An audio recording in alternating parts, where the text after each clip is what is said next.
What's up guys, it is Joe here today for Aeterno once again, and we are here for episode number 10 of the F1 2010 career mode at Silverstone for the British Grand Prix, our home Grand Prix, and we are looking for 3 race wins on the bounce.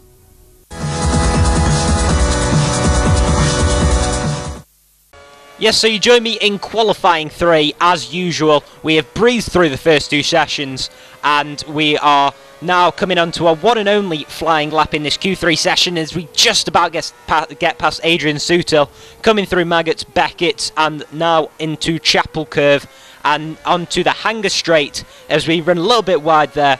But as we well, I was just about to say we're completing the second sector, but obviously they've changed these sectors around since the pit straight changed in 2011. And now we're coming down to Vale and Club, the chicane. I actually know the corners for this circuit, which makes a change, but we run wide and nearly ruin the lap. It's not been a tidy lap at all so far. But now as we come onto the international pit straight, the current pit straight, and through Abbey, we will be getting the second sector split in no time as we now come through Farm Curve. And as you can see, we are a huge amount down.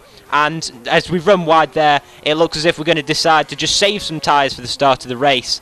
And yeah, just start on a fresh set of the option tyre by not setting a time in Q3. So let's see how that pans out. We'll be starting from 10th in the race.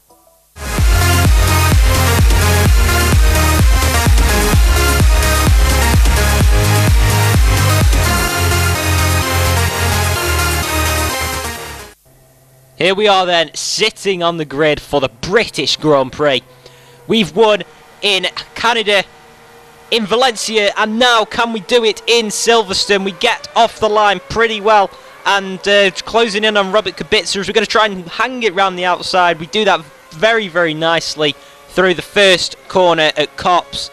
And now as we're running into Maggots and Beckett's, we're going to try and take Adrian Sutil if we can. And we hang it around the outside very, very nicely there. And once again going around the outside of Schumacher.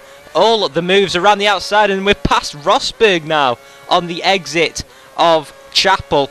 And now we're running onto the Hanger Straight. We've got a huge gap to Webber, but we've actually passed him in no time at all, coming through Farm Curve. And now past Lewis Hamilton, going into Village. And we are up to P4 after starting from P10 at the start of the lap. And by lap 2, coming through Club, we are now catching up to Jenson Button, who I believe is on the tail of Fernando Alonso. And as we now come through the new first corner, we've closed up right to Jenson Button now. I looked away for a split second and there we are on the tail of Jenson, getting up to P3. And lap 2 is when Fernando Alonso decides to peel off into the old pit lane. And we come onto the pit straight for the start of lap 3. Our tyres are starting to go off. Obviously Silverstone is a track renowned for its high tyre wear. So we're coming in on lap 3 from P2.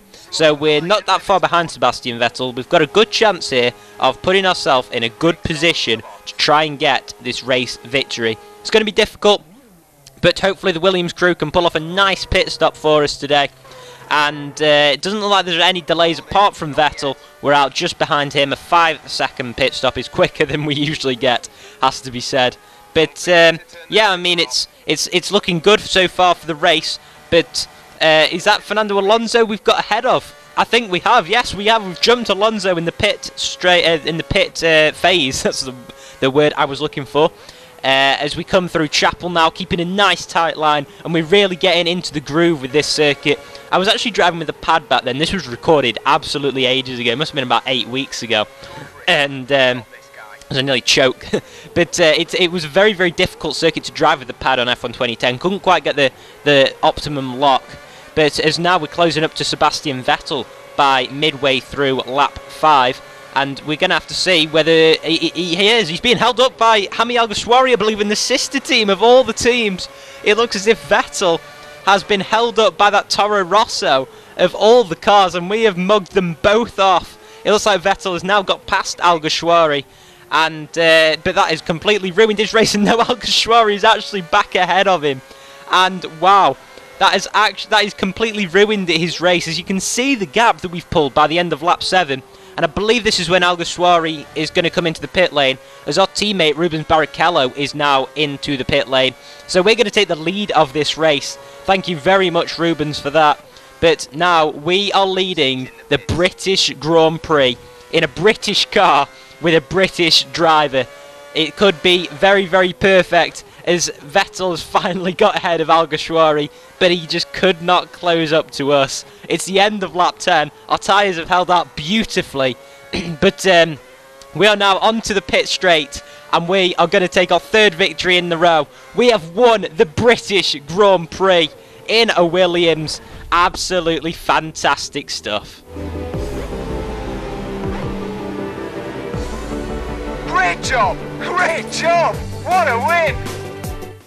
Yes, it's P1, baby. We have beaten Vettel and Webber and Kobayashi as well in 4th place. It's a great result for him. Nico Rosberg came home in 5th position, and Pedro de la Rosa, a good race for him, down in 8th after starting in 16th. I don't believe, I can't actually see Lewis Hamilton or Jenson Button. They're down in 14th and 15th, so poor races for them. That's really going to hinder Jensen's championship, and we are leading the World Drivers' Championship. We've pulled a 14-point gap to Mark Webber, and fantastic stuff, it really is. I mean, coming from the depths of despair, really, after Monaco, after a double non-finish in Spain and Monaco. Those are the ones. Yeah, we didn't finish there, or we didn't score points in either of them, but here we are on the back of 3 straight wins. The momentum's with us. We've got Hockenheim up next, a track that isn't on the F1 2013 game, but a track that I do enjoy quite a lot.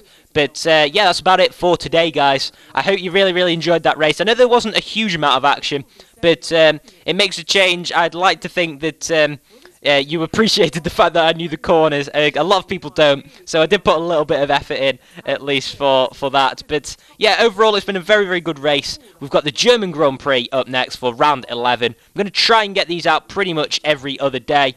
But until the German Grand Prix, guys, I'll see you next time. Goodbye.